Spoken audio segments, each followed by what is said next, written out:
Hello everyone, welcome to BPSC rooms.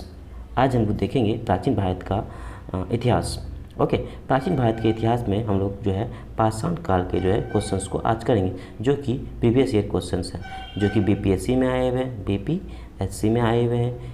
उसके बाद BPSC को ले ले, जेपीएससी में आए हुए हैं, जेपीएससी में आए, यूपी पीसीएस में आए हुए हैं, और जितने भी स्टेट पीएससी होते हैं उसमें आए हुए हैं। तो चलिए ठीक है, ज़्यादा समय बर्बाद करते हुए हम लोग क्वेश्चन को सॉल्व करते हैं। तो क्वेश्चन को सॉल्व करने के लिए सबसे पहले फर्स्ट नंबर क्वेश्चन पे आते हैं। ओके, तो फर्स्ट नंबर क्वेश्चन, तो रॉबर्ट ब्रूस फुट कौन थे? रॉबर्ट ब्रूस फुट कौन थे? देखिए, हम लोग क्या पढ़ रहे हैं, प्राचीन भारत पढ़ रहे हैं, उसमें भी क्या पढ़ रहे हैं, आदिमानव जैसे युग के पाषाण काल का पढ़ रहे हैं। तो ये क्या हो गया, पुरातात्विक ही होंगे ना, खुदाई से ही तो सब कुछ मिला होगा। पुरातात्विक होंगे या भूगर्भ वैज्ञानिक होंगे। यानी डॉक्टर ब्रूस जो थे, डॉक्टर ब्रूस यानी रॉबर्ट ब्रूस जो क्या थे, भूगर्भ वैज्ञानिक और पुरातात्विक वैज्ञानिक दोनों थे। चलिए सेकेंड नंबर क्वेश्चन देखते हैं। सेकेंड नंबर क्वेश्चन क्या है, कोपेनहेगन में का जो संग्रहालय है, संग्रहालय की सामग्री में से पाषाण काल, कांस्य काल और लोह युग में डिवाइड किया गया है। इसको किसने डिवाइड किया है? इसको डिवाइड किया है जेंड्रस थॉमसन ने डिवाइड किया है। ओके, तीसरा क्वेश्चन, तीसरा क्वेश्चन में क्या है, उत्खनित प्रमाणों के अनुसार पशुपालन का आरंभ कब हुआ था? देखिए, पशुपालन का आरंभ कब हुआ था? वो जो है वो मध्य पाषाण काल में हुआ था। देखिए, पाषाण काल को 3 भाग में बांटा गया है। पाषाण काल को 3 भागों में बांटा गया। पहला पूर्व पाषाण काल, मध्य पाषाण काल, उसके बाद नव पाषाण काल। देखिए, पूर्व पाषाण काल में कोई जानवर हमारे कुछ नहीं मिला था, यानी जानवर को नहीं पाला जाता था, केवल जानवरों को शिकार किया जाता था और खाया जाता था। उसके बाद मध्य पाषाण काल में क्या, जानवरों को यानी जानवरों के साथ लेकर के घुमंटू भोटिया बन गया था आदिमानव, तो जानवरों को पालना शुरू किया था यही समय में, ठीक है ना। उसके बाद फिर यहाँ पे क्या हुआ था, नव पाषाण काल में कृषि के प्रमाण, यानी कृषि करने लगा था उसको उससे। ओके, तो ये इसका प्रमाण जो है, पशुपालन का आरंभ जो है कब हुआ था, मध्य पाषाण काल में। चौथा नंबर क्वेश्चन देखते हैं। चौथा नंबर क्वेश्चन में जो है मध्य पाषाणिक प्रसंग में पशुपालन के प्रमाण कहाँ से मिलते हैं? ये जो पशुपालन के जो प्रमाण है ये आदमगढ़ से मिलते हैं। आदमगढ़ कहाँ पे है? आदमगढ़ कहाँ पे? एमपी में है। आदमगढ़ कहाँ पे है? एमपी में है। चलिए पाँचवा नंबर क्वेश्चन देखते हैं। पाँचवा नंबर क्वेश्चन क्या है, निम्नलिखित में से किस स्थान से हड्डी के उपकरण प्राप्त हुए हैं? हड्डी कहाँ से प्राप्त हुए हैं? देखिए, सराय नराय से भी हड्डी प्राप्त हुए और मगधा से भी हड्डी प्राप्त हुए। तो इसका ऑप्शन होगा मगधा। ये कहाँ पे है? यूपी में है। ओके, सराय नराय भी कहाँ पे है? यूपी में है। तो हड्डी के प्रमाण कहाँ से प्राप्त हुए, मगधा या सराय नराय? तो मगधा ही लिख देते हैं। या किसकी हड्डी बोल रहे हैं, यानी हड्डी के उपकरण बोल रहे हैं, ठीक है। इस दोनों में से कोई भी आंसर हो सकता है। यहाँ पे दिया हुआ है मध्यकालीन में जो है, देखिए मध्य पाषाण कालीन में मगधा यूपी के प्रतापगढ़ जिले में बड़ी मात्रा में हड्डी एवं सिंक से निर्मित उपकरण प्राप्त हुए हैं। मध्य पाषाण काल के संदर्भ में प्राप्त हुए हैं। कहाँ से प्राप्त हुए? अभी हम लोगों ने देखा था कहाँ से प्राप्त हुए, हड्डी के आभूषण मगधा से प्राप्त हुए। ओके, चलिए 7 नंबर क्वेश्चन को दें। एक ही घर में 3 मानव समाधान, यानी तीन मानव समाधान कहाँ से प्राप्त हुए? 3 जो है वो कहाँ से प्राप्त हुए? ये जो है दमा से जो है ये 3 मानव कंकाल प्राप्त हुए। देखिए, यहाँ से भी मगधा से भी मानव कंकाल प्राप्त हुए और सराय नराय से, लेकिन 3 वाला जो है ये जो है दमा से प्राप्त हुए। ओके, और मगधा से भी 2 के साथ मिले हुए। देखिए मध्य आंसर देखते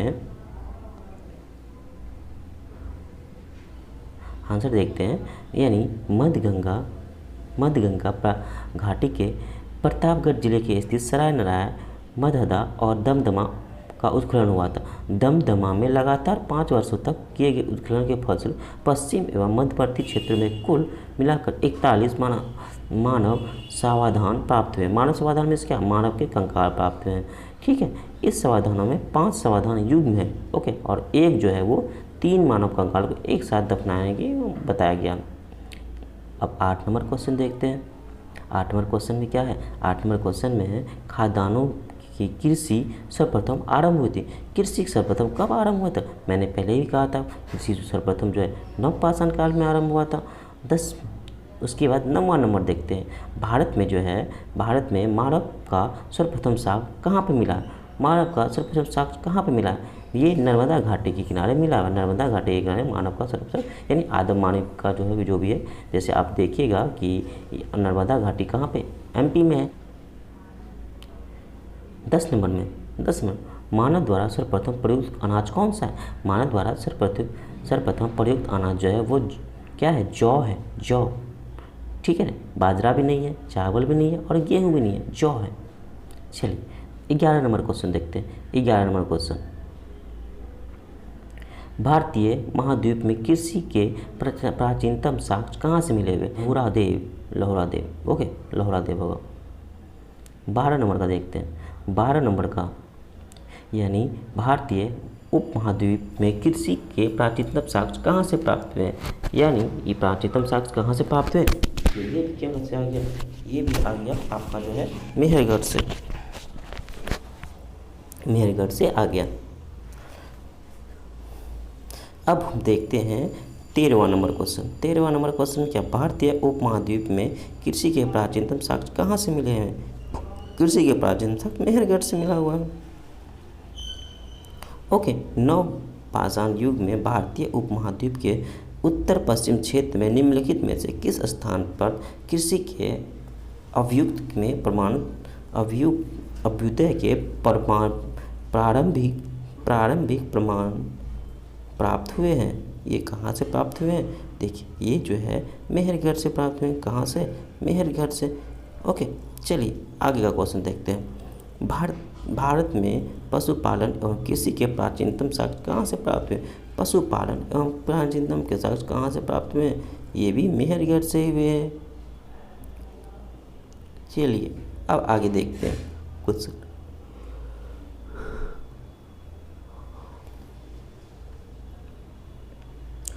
उस स्थान के नाम बताइए जहाँ प्राचीनतम अस्थायी जीवन के साक्ष्य प्रमाण मिले हुए हैं। यानी अस्थायी जीवन के जो प्रमाण जो है वो मेहरगढ़ में मिले हुए हैं। ठीक है, चलिए ठीक है। अब देखते हैं कि निम्नलिखित में से किस स्थान पर मध्यपाषाण काल के पशुपालन के प्रमाण मिले हुए? मध्यपाषाण काल में, मध्यपाषाण काल में जो है ये बागोड़ में जो है, मध्यपाषाण में बागोड़ में भी जो है कहाँ से मध्यपाषाण पशुपालन के प्रमाण मिले। बागोड़ कहाँ पे? बागोड़ जो है ये राजस्थान में है, राजस्थान में है। बागोड़ कहाँ पे है? राजस्थान में है।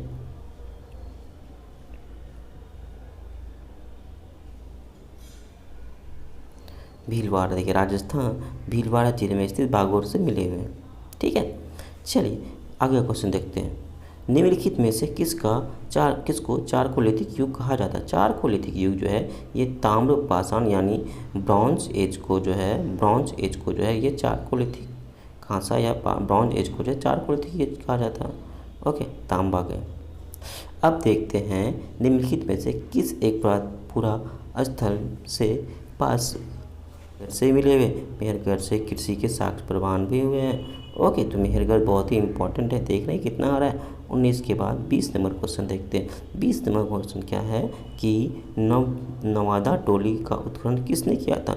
नवादा टोली का उत्खनन किया था HD संकैया ने किया था। HD संकैया ने नवादा टोली कहाँ पे है? नवादा टोली जो है मध्य प्रदेश में है। 21 नंबर क्वेश्चन देखते हैं। नवादा टोली किस राज्य में अवस्थित है? ये मध्य प्रदेश में अवस्थित है। उसके बाद 22 नंबर क्वेश्चन देखते हैं। 22 नंबर क्वेश्चन में क्या है? बृहद पाषाण स्मारकों की पहचान की गई है।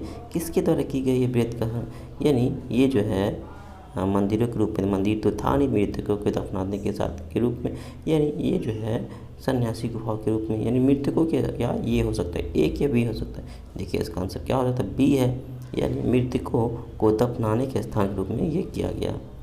चलिए 22 के बाद 23 नंबर क्वेश्चन देखते हैं। राग का टीला निम्नलिखित में किस नवपाषाण स्थित स्थल को कहा जाता है? राग का टीला जो है वो संगन कुल्लू को कहा जाता है। राग का टीला किसको कहा जाता है? संगन कुल्लू को कहा जाता है। इसके बाद 24 नंबर क्वेश्चन देखते हैं। 24 नंबर क्वेश्चन में क्या है, भीमबेटका किसके लिए प्रसिद्ध है। भीमबेटका जो है चित्र शैली के लिए प्रसिद्ध। आप जब एमपी जाओगे तो वहाँ पे रायसन रोड में क्या है, एक गुफा है भीमबेटका, जहाँ पे चित्र बनाया हुआ है, जानवरों के बहुत सारे चित्र बनाए हुए हैं। ये कब का है, ये पाषाण कालीन का है। उसके बाद आप देखिएगा कि निम्नलिखित में से कौन सा स्थल प्रागैतिहासिक चित्रकला के लिए प्रसिद्ध है। प्रागैतिहासिक चित्रकला के लिए कौन सा प्रसिद्ध है, भीमबेटका प्रसिद्ध है। अब देखते हैं 26 नंबर, भीमबेटका गुफाएं कहाँ अवस्थित है। भीमबेटका गुफा भोपाल में अवस्थित है, या आप ये बोल सकते हैं ये रायसेन के रोड में अवस्थित है। तो इसका ऑप्शन हो जाएगा डी।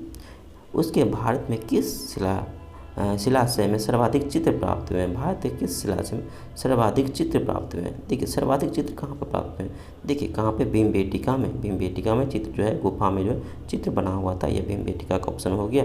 उसके बाद रेगिक मिदभन पात्र OCP का नामांकन हुआ था, कहाँ पे हुआ था, ये हस्तिनापुर में हुआ था। उसके बाद हम देखते हैं 29 नंबर क्वेश्चन।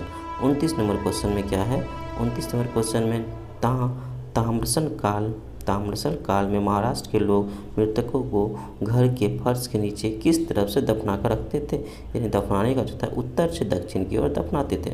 ओके, अब 30 नंबर क्वेश्चन, निम्नलिखित में किस स्थान में मानव कंकाल के साक्ष्य कुत्ते के साथ दफनाने का वो मिला हुआ। देखिए इसमें जो बुर्जहोम में जो कुत्ते के साथ दफनाने का कोई साक्ष्य मिला हुआ है। ओके, चलिए उसके बाद 31 नंबर क्वेश्चन देखते हैं। निम्नलिखित में से किस स्थान पर मानव के साथ कुत्ते को दफनाने जाने का साक्ष्य मिला। कहाँ पे मिला हुआ, बुर्जहोम में मानव के साथ कुत्ते को दफनाने के साथ मिला हुआ साक्ष्य मिला।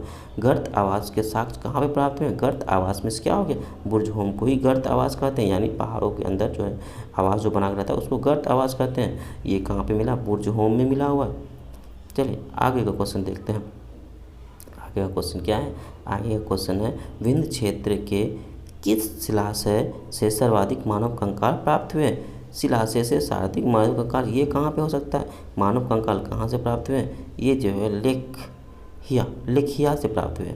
ओके, चलिए अगला देखते हैं। भारतीय पुरातात्विक सर्वेक्षण निम्नलिखित विभागीय मंत्रालय में से किसका संकलन कार्यालय है।